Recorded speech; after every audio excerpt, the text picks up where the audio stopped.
Hello everyone, माझं नाव आहे रसिका. आज आहे आपल्या व्लॉगचा डे 12.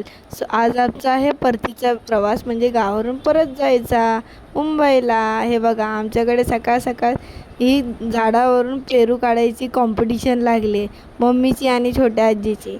सो आता आम्ही चाललो आहोत बसने स्टेशनला तर पोचलो. आता आम्ही करतो आमच्या ट्रेनचं वेट.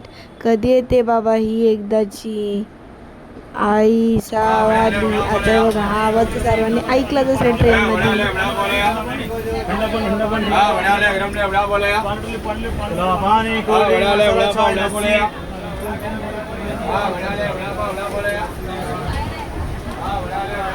हे सगळे फेरीवाल्यांसोबत मी पण सुद्धा एक भेल खाऊन घेतलेली आहे. आता त्याच्यानंतर आम्ही अर्ध्या वाटेत तर पोचलो आहोत. कसला भारी वाटतं ना हे बघा. हा सनसेटसुद्धा छान वाटतोय. काचेतूनच बघायला लागतं, कारण की त्याच्या पुढे खिडकीच्या पुढे ग्रिलच नव्हतं. काय करणार बाबा, कशी आहे ही ट्रेन, काय राव. जाऊ देत, ह्यातच निभावून घ्यावं लागेल. रिझर्वेशन आहे ना. फायनली पोचलो आता आम्ही पनवेलला. घरीसुद्धा पोचलेलो आहोत. Bye guys, make some like and subscribe. Stay tune.